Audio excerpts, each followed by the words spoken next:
Hi, thanks for joining us on today's webinar, Marketplace Advertising Through and Post-COVID-19. My name is Amandine Pelaton from Marine Software, and I'll be the moderator for this session. When we started planning this webinar at the beginning of the year, no one had any idea of what COVID-19 was and how disruptive it would be. Since then, many businesses had to drastically shift their models or even suspend operations. So we thought it'd be interesting to explore both sides in this marketplace advertising webinar during and post-pandemic to equip you with short-term practical tips to address your current challenges, as well as best practices to consider when your business returns to growth. I'm delighted to be joined today by our two expert speakers, David Waltzman, Director of Strategic Partnerships at Readiness, and Andrew Todd, Senior Product Marketing Manager at Marine Software. A recording of today's webinar will be emailed to all attendees within 48 hours. Andrew Todd from Marine is going to kick things off today. Over to you, Andrew. Hey, thanks, Amandine. Hi, everybody, and thanks again for joining today's webinar. I'm Andrew Todd, a Senior Product Marketing Manager at Marin. Hope everybody's doing well. So in the first 30 minutes or so today, we're going to discuss the current marketplace advertising climate during the pandemic. We'll go into detail on 5 actionable strategies to implement as we approach the quote-unquote new normal. And in the back half of the presentation, we'll take a deep dive into the sort of latest and best practices on selling on Amazon, as well as answer questions and suggest a few helpful resources.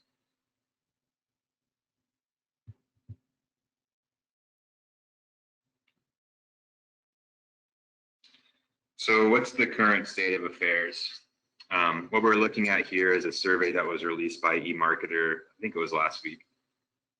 As you can see, the impact of the pandemic was underestimated at first. When asked in mid-March, 69% of respondents said that they expected it would have a major impact on Q2, and 28% of those respondents expected to have a major impact on Q3. We fast forward a few weeks and asked those same respondents the same question, and the numbers grew substantially. So when asked in early April, 86% of respondents said they expected to have a major impact on Q2, and a higher number as well, seeing that impact sustain into the summer months. So with government officials now talking about reopening the economy, marketers are starting to think about what that new normal is going to look like. And that's something that we're going to explore today to equip you with short-term practical tips to address the current challenges that we're seeing through this quarter and then into next.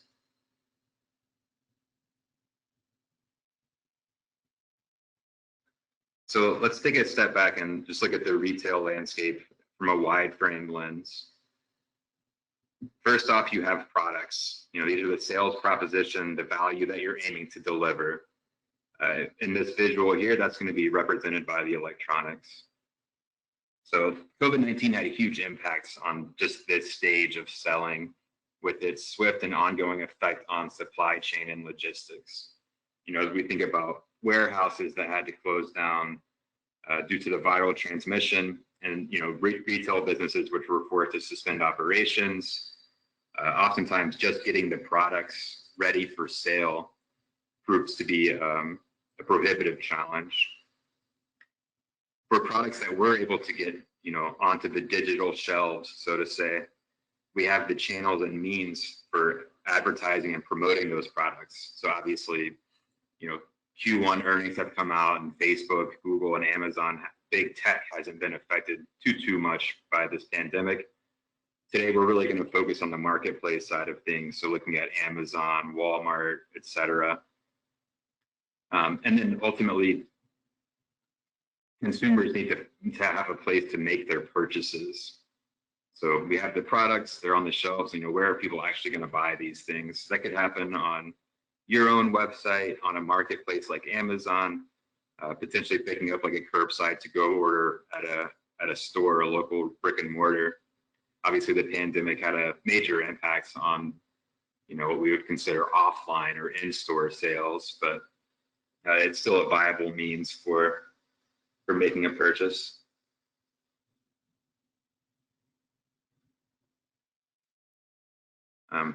So when we talk about 5 strategies, really we're looking to solve for 5 challenges. Our 5 challenges that we're going to discuss today, the first is retail readiness. So your products need to be ready for the digital shelves. And this is something that David from Feedonomics is going to discuss, sort of how to get that accomplished. Another challenge is coverage. So your products need to be present where your buyers are. You know, we look about the different marketplaces and the channels where people are shopping. You need to have your products there so that people can find them. Attribution. So, you know, those of us that have worked in digital advertising for some time, we're very familiar with the concept of attribution and what it looks to solve for. This doesn't go away because there's a pandemic. You know, we still need to be able to find a correlation between promotion and purchase and sort of clear up the attribution log so that credit is given where it's due. Marketplace signals. So as we've seen, there are many sort of outside of factors which can affect day-to-day performance. Inventory fluctuations have been super relevant through this pandemic and obviously have had an impact on how people are allocating budgets. Competition and, you know, uncontrollable acts of nature like a pandemic are going to influence performance. So how do you react and respond to those? And lastly, the challenge of optimization. So the digital advertising landscape is super dynamic and constantly changing. And to stay on top of it, it requires constant refining in order to find growth.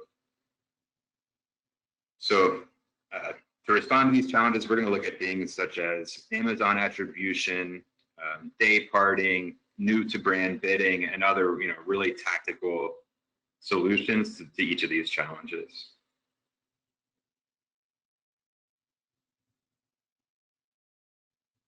And firstly, David's going to take it from here and discuss, you know, what retail readiness through the pandemic means and how to get there. All right, thank you, Andrew. And now we'd like to talk about retail readiness. Okay, so what does it mean to be retail ready during COVID-19?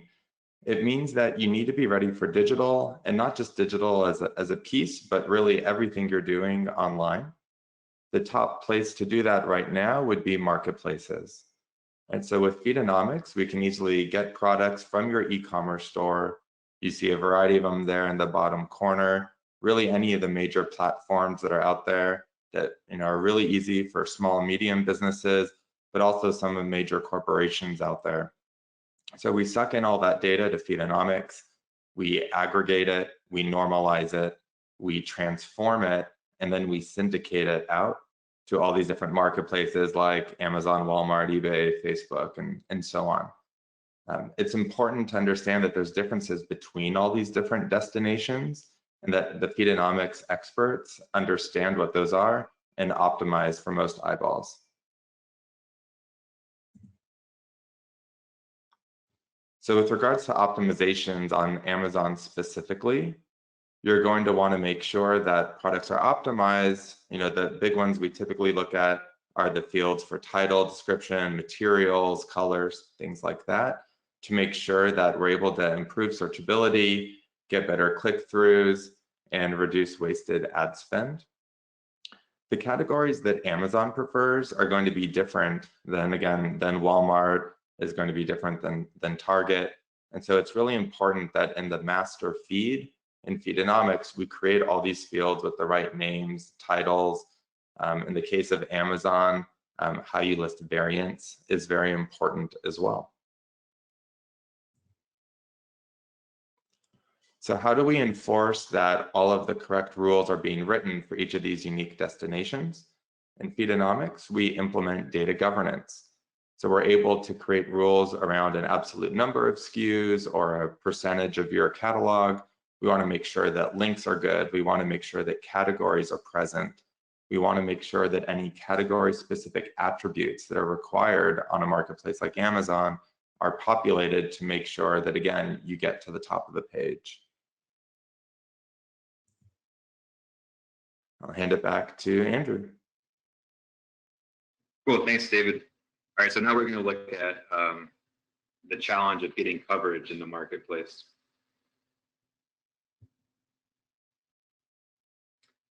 So where are people shopping? This eMarketer survey gives us a pretty sense of where we as advertisers and retailers can meet shoppers online.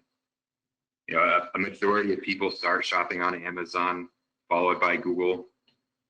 Not a major surprise there. And given that this survey was done last summer, I'd wager to guess that that group of 16%, which rarely or never digitally shops, has gone down a bit. You know, the pandemic forced everything online. So people who weren't shopping online before are now. It's just one of the kind of consequences and results of the pandemic. So the reality is the need to advertise across many channels to maximize coverage and reach those shoppers. So each channel has its own strengths and weaknesses. One may be better suited for building or generating awareness at an earlier stage of the buying cycle, while other channels may be more suited towards, you know, no friction point of sale purchasing.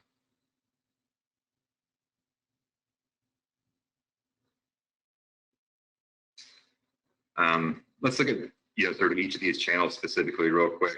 So we don't need to overstate it, but Amazon is becoming a really critical arm of so many businesses. As we can see, you know, their growth continues quarter over quarter. I think it has done so for the past 4 years or so. This is obviously a very viable and important marketplace to consider when we talk about getting coverage for your products.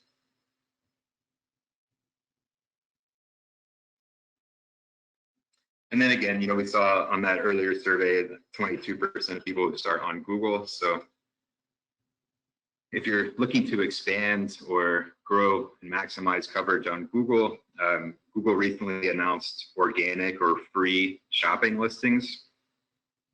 So this is a major shift for Google as the company looks to expand its marketplace play as an alternative, or who knows, potentially a competitor to Amazon's dominance. To get started on organic shopping, you just need to set up a Merchant Center account and upload a product feed to surface across Google. So maybe it makes sense to do this on an incremental basis of opting in category by category for those that are new to shopping. And for those who are experienced or have been legacy advertisers on Google Shopping, we think it'll be really interesting to see what kind of impacts these organic listings have on existing paid efforts. We wrote a blog post about this a couple weeks ago, but maybe worth checking out. You know, we expect that the share of voice is going to shift, right? Like what your impression share was when it was pay to play or advertising only Google Shopping versus what your impression or click share is when the gates open up to organic or free listings. Taking a look at relevance, you know, your competitive field has expanded with the advent of free listings. So again, just other things to focus on in terms of maintaining or increasing coverage on Google.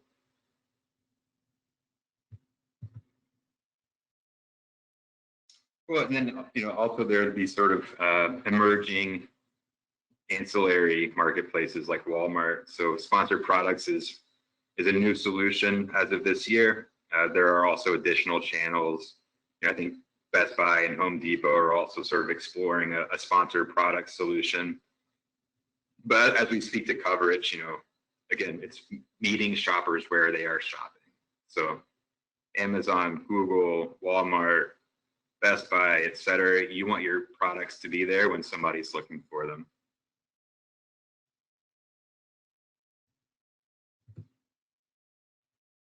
Onto a tactical example of how you can quantify and grow coverage. So Amazon sponsored brand campaigns, those are the top of page banner ads which show on search results. Super useful for reaching large amounts of shoppers and expanding coverage. Those campaign types, in addition to standard metrics, they also have specific metrics which are called new to brand. So those are defined as audiences purchasing your brand for the first time on Amazon over the past year.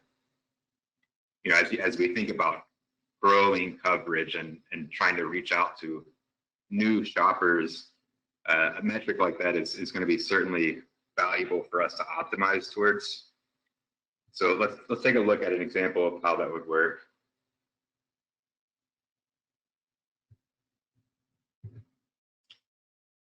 Okay, so generally speaking, the cost to sell to a new customer is higher than that it is to sell to one who's purchased from you before.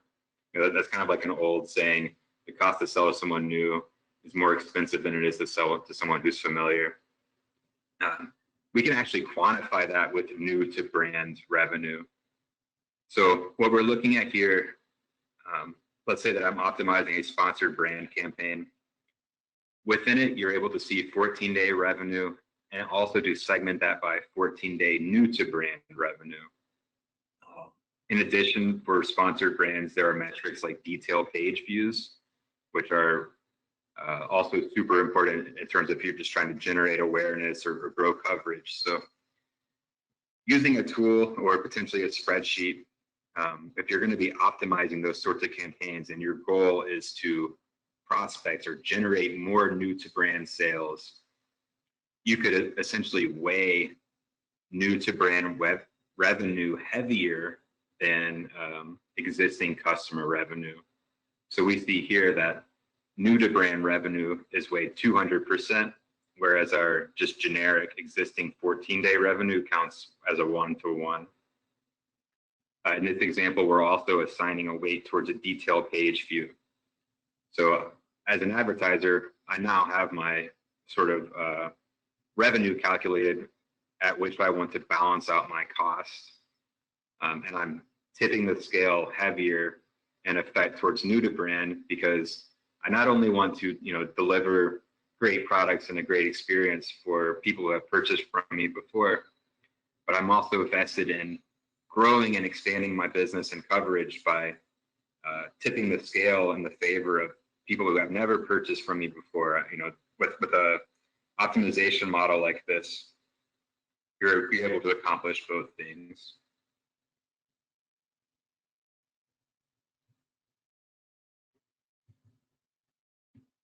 All right, on to a sort of a similar challenge of attribution.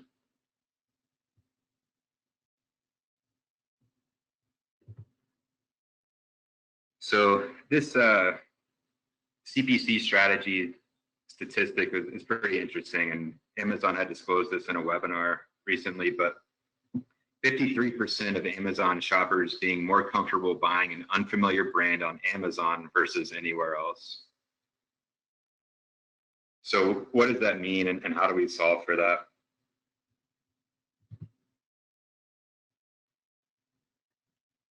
So when we looked at earlier, the idea of you having products and marketplaces and then places to purchase.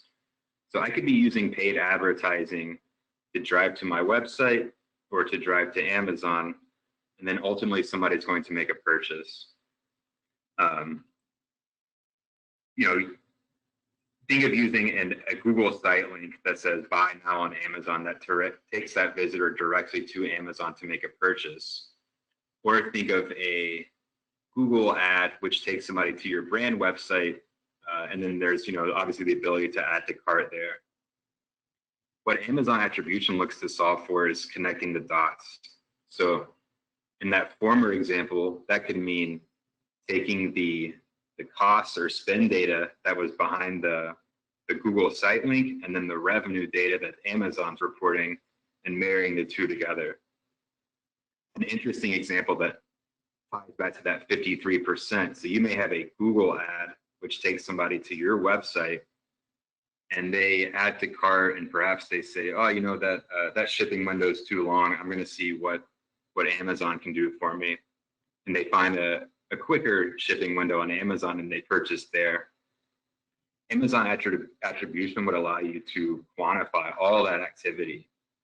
So even taking that sort of halo effect purchase that happened on Amazon, you would still be able to connect that back to the initial spend which drove that sale.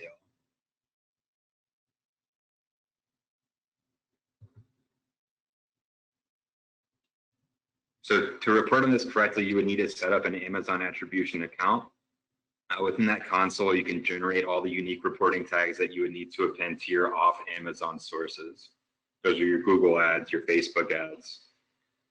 Once those are implemented, you're able to report on the sales and performance that are driven by those non-Amazon sources. So a challenge with this is that you would have cost data in one place, let's say it's AdWords, and then sales data in another, which would be the Amazon attribution console. So Marin and tools like Marin play a valuable role here in the sense of stitching that data together and providing advertisers the ability to report and optimize holistically. So taking the cost data from AdWords, the revenue data from Amazon attribution, being able to report on those in one place, and then also to make optimizations based off of it, increasing keyword bids or decreasing campaign budgets, all the things that you're able to do, whereas previously you're kind of driving with your eyes closed in a sense of not knowing what campaigns are generating sales and vice versa. So Amazon attribution is a really interesting solution for attribution if you're doing marketplace selling on Amazon as well as other places.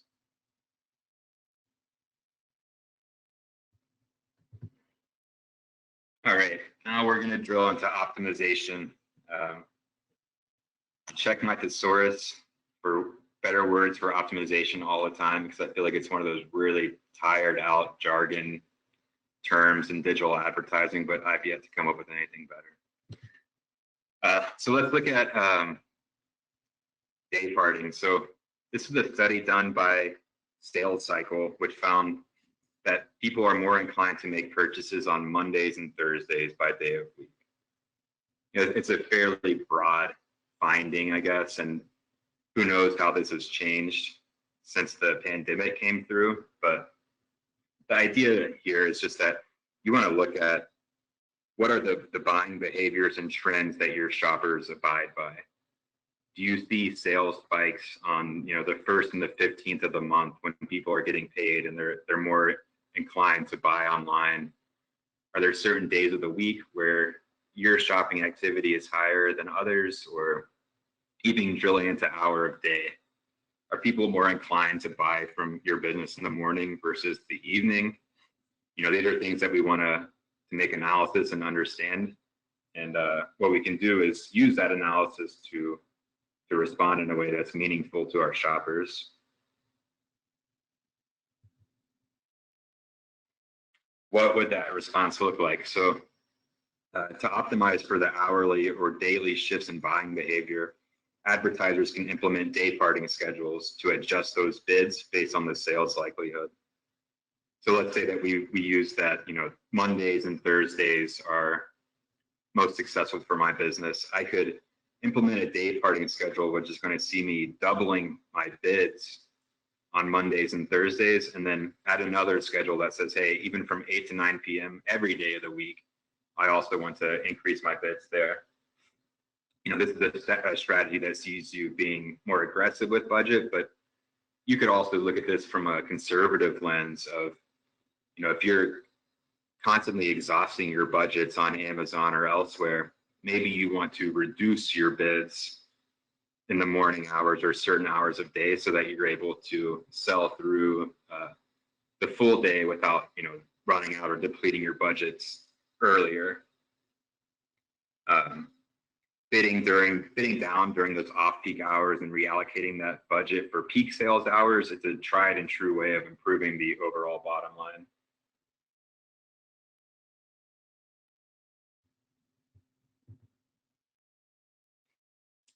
Great. On to our next challenge of marketplace signals. So what we mean by marketplace signals, we're really looking at all the things outside of bid and budget which can have an impact on performance. So David's going to address the impact that inventory has. Low inventory may mean low sale through. Higher inventory could mean that you have a higher conversion rate based on the fact that you have assortment. He's going to address that a little bit later in the presentation, but One signal that we're going to look at, which we consider to be an enduring signal, both pre and post-COVID, would be product rating. So we can see in this these charts here of a study by Northwestern, which found that purchase likelihood typically peaks in the 4 to 4.7 range. That's the same across these categories of light bulbs and vitamins, but it kind of makes sense if you think about your own purchase habits, and that those ratings actually decrease as we approach 5.0. So that could be that shoppers look at that as being too good to be true when a product has thousands of ratings at a 5-star. That purchase likelihood actually goes down from there.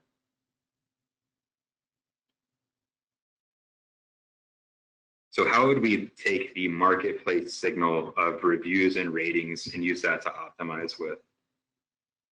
So here we have an example of a product with a strong rating. It has over 1,200 rates and it's pegged at 4.5 stars.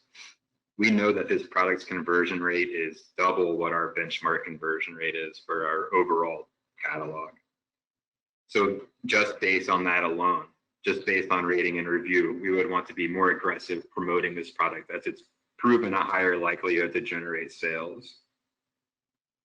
So it's just a good example of where and when you would want to adjust bids based on factors that are outside of the auction.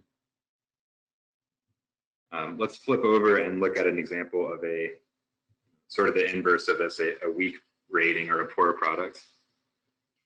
So this one has just 3 ratings.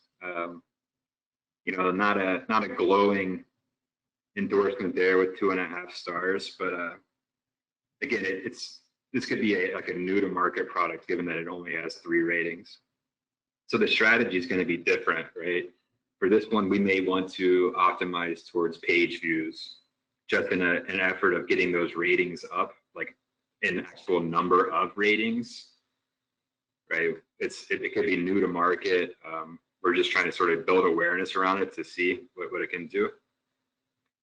It could mean that, the product itself has things which need to be readdressed. Maybe it's not retail ready, which we looked at earlier, that there's something it's not quite right with this product, and perhaps it doesn't need sort of the advertising fuel behind it until we're able to address those things.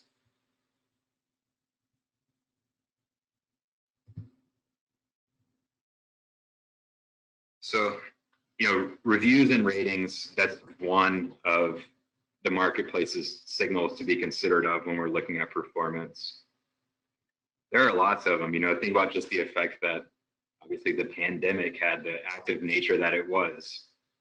You can imagine if you're selling umbrellas and it's a drought, the weather has an impact on your sales there. Has nothing to do with the fact that your bids are up or down or that your budgets are set to be too high or too low. It's just that it's 100 degrees, it hasn't rained in 3 months, and you're trying to sell umbrellas.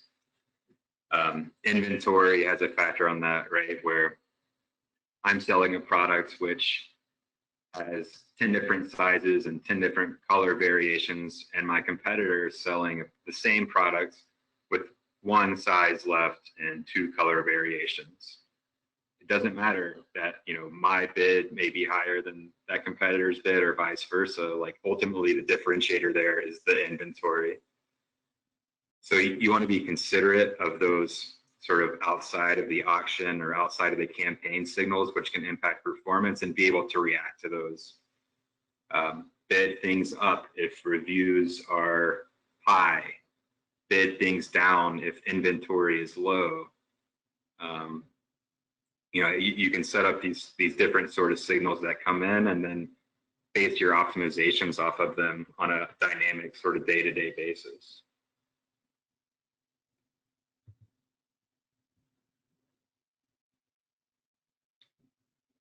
All right, so just to recap, we talked about 5 things. Make sure your products are retail ready. Make sure those products are present on the sites where your shoppers are looking for them, our digital shelves. Make sure that you can properly measure and attribute the activity that's happening. Add on and test optimization strategies like day parting to improve performance and maximize your budgets. And lastly, be able to react to changes swiftly.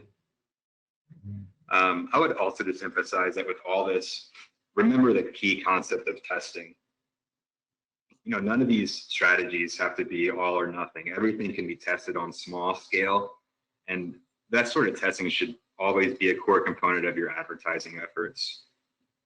Pick a place. Is it attribution that you want to try out? Is it implementing a day parting schedule on a campaign, or seeing what happens if you tie inventory into a bid and seeing what that sort of correlation looks like?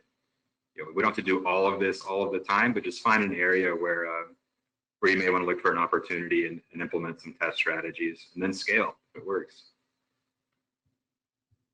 Well, so now David's going to walk us through some of the things that they're seeing over at Feedonomics relative to the broader online marketplace. And I think he's going to drill into some pretty interesting stuff on Amazon specifically. Thank you, Andrew. Now I'd like to talk a little bit about some setup and challenges on marketplaces. When you're on Amazon, which is typically where folks start when they're exploring the world of marketplaces, one of the big decisions you need to make is to do FBA or FBM. FBA stands for fulfilled by Amazon versus FBM is being fulfilled by merchant. And so there's pros and cons, of course, just like anything out there. But some of the major pros is that you get to offload a lot of the logistics to Amazon. So your products are stored in Amazon warehouses. When someone chooses to buy your products, Amazon packs and ships the items for you. They get delivered in one of the beautiful Prime boxes that you're used to getting at your house all the time, along with that 2-day delivery. In many places, it's even faster. And when there's any type of customer support required, that's all handled by Amazon centrally. So there's a ton of convenience for a merchant to pursue this route. However, it's not all roses. There's a greater cost to you for Amazon taking all those responsibilities. You're also exposed to a pandemic like COVID, which hasn't really happened before since Amazon's been around. But what we're seeing is that with the limited bandwidth that they have through all the distribution centers, there's products that are being deprioritized at the moment. And so instead of that 2-day Prime shipping that you thought was being promised, your product might be delayed a month or 2 months. And so that really takes a lot of the luster out of the offering. Again, a pandemic is a black swan event, but nonetheless, there's lots of merchants that are being affected right now. There's also very little control over returns and cancellations. Right? So since Amazon is managing the customer support, they want to make sure that customers are happy and coming back to Amazon. And so it's going to be handled in a way that they feel is best, which may be in conflict with your own company. And then as far as fulfilling multi-channel sales, that can be a challenge if other marketplaces are not accepting of boxes from Amazon, which sounds somewhat trivial, but it's a valid concern. And so specific challenges on Amazon here, you can see on the right side examples, just when you type in running shoes and Feedonomics, of all the different categories that are possible within Amazon.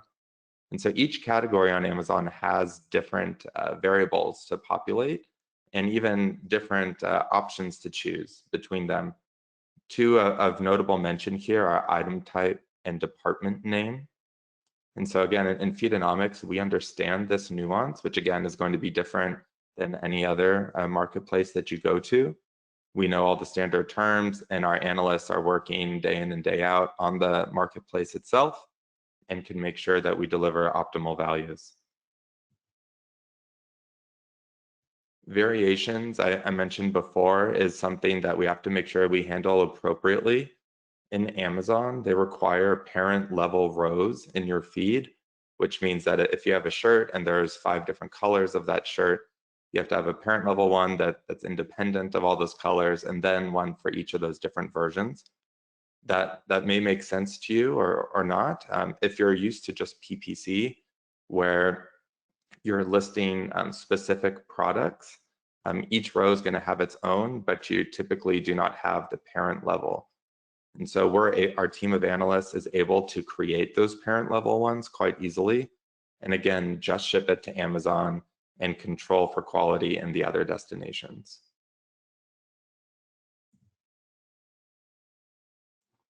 One of the biggest challenges, especially right now with a huge influx of demand, a lot of merchants are seeing that every day is Black Friday. If you're doing something that's really in demand right now, I mean, I think, toilet paper is a great example, hand sanitizer, vitamins, heck, even magazines right now are flying off the metaphorical shelves. And so it's really important that you have inventory allocated across all of these different commerce surfaces, right? And so let's say in your ERP, you have 100 in stock of a product, you're selling on your own site and you're selling across 5 marketplaces. You don't want to sell 100 products in each of those venues, because then you would be way oversold. And this is something that you can get into trouble with if you don't have a feed management provider like Feedonomics. So we make sure to divide up inventory across different channels. We can just split it evenly. We can write rules with whatever equation makes the most sense for your business. Maybe you want 1/10 of your inventory in one place, half of it in another, 25% on your own e-com site, whatever is going to make the most sense for you, as well as provide some padding to avoid that oversold situation. And then we want to update these quantities as frequently as it makes sense for your business. So if you have tens of thousands in stock and you don't imagine a daily purchase to change your inventory much, then it's not so much an issue. But if you're carrying low, high SKU count, but low depth, then that's really important. As you're selling across these marketplaces, in Feedonomics, we have a consolidated dashboard to view all of your deals in one place.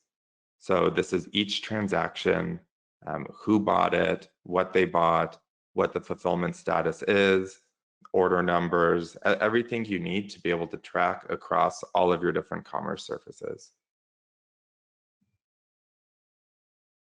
So we've talked a lot today about what we're able to do during COVID and post-COVID, but a little bit more about Feedonomics at a higher level. We're able to pull in data from literally anywhere and push it anywhere. I mentioned before our workflow typically goes from an e-commerce platform to a shopping destination like a Google Shopping or a marketplace like Amazon, but it can really be any type of data. And so our expertise is being the plumbing to efficiently combine and ship data wherever it needs to go within the business. We deliver that as a white glove service to our clients. So we're full service 24/7. We have folks around the world that are able to answer within 3 hours or within an hour for urgent requests. What I'd like to extend to everyone calling in today is a complimentary feed audit. We will go through your feed. This usually takes us, delivery time inside of a week. And we look for all the low-hanging fruit within your catalog that we'd be able to leverage right off the bat to increase your performance during these times. So please reach out. We'd love to run one for your company. Very cool. I've seen some of those free audits that Feedonomics does and strongly encourage folks to try those out. They're very informative and useful. So Marin One is a performance layer enterprise solution software tool that sits on top of Google, Facebook, and Amazon. So we also, in addition to those three, we work with a number of different search, social, and e-commerce publishers to give you a really end-to-end holistic solution. So as you think about the efforts of, taking your retail-ready products and promoting them online, and then where the person can ultimately make a purchase of a product on your website or on Amazon or on an in-store, we work across that entire space. Obviously managing the campaigns and making analysis, and then also pulling in from various revenue sources, solving for things like attribution. So we're cross-channel, we're an independent ally of advertisers, and we really look to extend the publisher capabilities with automation and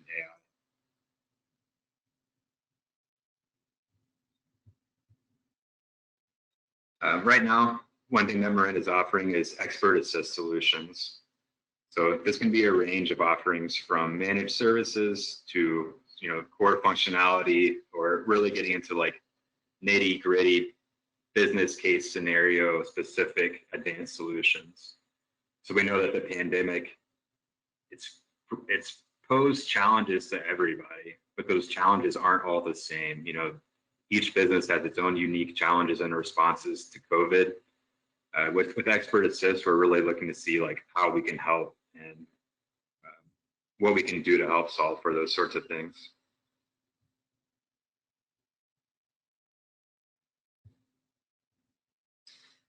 And sort of in that same vein, please be on the lookout for an email that's going to have a recording of this webinar, as well as we're going to tack on and provide some additional helpful resources that we've been sort of keeping tabs on over the past few weeks that we've found helpful, and hope you guys will find the same.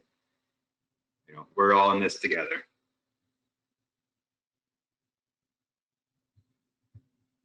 Cool. Well, I think we do have some time for some questions, so I'm going to hand the mic back over to Amandine, and we'll hope to get those answered for you guys. Thanks, Andrew. Thanks, David. That was very interesting. So we got a few questions. So let's start. The first one is, how is Google free listing going to impact search results on the Google Shopping? I can take that one. So I think we'll have to see. This was just released a couple of weeks ago, but one thing that we're advising advertisers to look at is what is their share of voice before, and then what's their share of voice after. So you can look at metrics like impression share and click share and see, when it was Google Shopping was sort of pay to play advertising only, what was your share of voice? What was your impression share and click share on your main campaigns? And then after, with the advent of free or organic shopping, how did that shift, right? With, a surplus or a influx of new products. We're not really sure what the benchmark will be to look like, but it'll be important to understand what your share of voice is before and after. Another effect is just going to be the emphasis on high quality products data. So things like images and relevant titles with additional competition and, again, more products in the overall sort of Google Shopping catalog, there's going to be a hyper or more intense focus on having the best quality images and product data. Great, thank you. Second question, I think this one is for you, David. If I choose to do FBA, can I still use the inventory to fulfill orders from other marketplaces?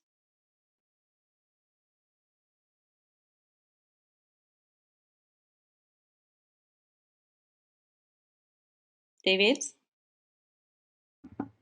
Oh, can you hear me now? Yeah, sorry, we couldn't hear you. Sorry, I was on mute.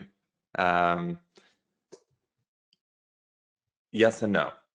There's going to be some smaller tier 2 or tier 3 marketplaces that may accept those packages. I would say for the major players, let's say like a Walmart, they actually have explicit rules that they will not let you ship products in Amazon boxes. And so if you have a 100% pure play Amazon strategy, or you have inventory that's dedicated to Amazon, then I think FBA is a great strategy. If you're going to be able to need to spread that inventory across other sales channels, I would be wary at this time. Okay, thanks a lot. Next question is about Amazon attribution. Someone's asking, with Amazon attribution, will I be able to know the impact of my search campaign on my Amazon sales, even if my ads don't redirect to Amazon? Andrew? Yes, that's a really interesting question and a pretty cool use case. So even if you don't redirect directly to Amazon with your search ads and you go to your own website, for example, you can implement Amazon attribution tags that would account for what we're calling halo purchases. So somebody who may end up going directly to your website, you can imagine they add to cart and they see a shipping window that's 3 to 5 days. That person then goes to Amazon and finds the product and adds it there. And they find the shipping window of 1 day or next day delivery, whatever. You could set up Amazon attribution tags to qualify for that sale. So even though that person clicked on an ad, went to your brand site, and then left and went to Amazon and made a purchase, we would be able to stitch that all together with a properly set up account. Great, thank you. Next question from Mike. How do we actually implement inventory safeguards for multiple sales channels? I can take that. So with regards to safeguards across multiple channels, that's going to be the data governance rules that we spoke about earlier. So we're going to make sure that one, all data is complete. We're going to make sure that inventory levels are good. And then we're going to create transformation rules within Feedonomics to make sure that we split inventory up, all the different surfaces, your own website, all of your different marketplaces, and make sure we avoid the oversold situation. Great. We almost had time, but just the last 2 questions. So is departing available in Amazon free publishers tool? Departing is not a bid setting that you can apply within Amazon advertising today. I think if you're a vendor set up with Amazon, you can use an audience insights tool, which is a kind of cool way to see sales by hour of day or by day of week. And that may be used to inform a day parting schedule. To apply that day parting schedule, you would need to use a third-party tool like Marin, or potentially setting up some kind of like scheduled bulk uploads or some sort of spreadsheet solution, I think. Thank you, Andrew. Last question. What do you mean by full service with regards to marketplaces? For you, David. Yeah, thank you. Full service means that we work with all of our clients to onboard to the marketplace. So there's going to be 3 aspects to that: the catalog management, inventory management, and order syncing. So we'll create all those connections and optimizations up front, get you running, set up effectively. And then while you're selling, we're going to make sure to be addressing error resolution. So for example, let's say Amazon wants the color blue for your shirt, and on your e-commerce site you call it cyan. That's going to flag an error. We'll make sure to resolve those errors for you to make sure that you have the most products being sold all the time. We'll look at any changes to taxonomy. So let's say the categories get updated. We're going to know that. We're going to be working with you to get that done, as well as bringing on new categories of products. If you just sold shoes and dresses, but now you're selling watches, that's going to require a whole new set of optimizations, and we'll be right there with you. Perfect. Thank you so much. Well, I think that's it. Thank you, David. Thank you, Andrew. That was great. We hope that everyone that joined us today learned a lot of things that they can apply in the day-to-day. You will receive a recording in the next 48 hours. And if you have any other questions, please feel free to reach out. Thank you so much, and see you for another webinar soon. Bye.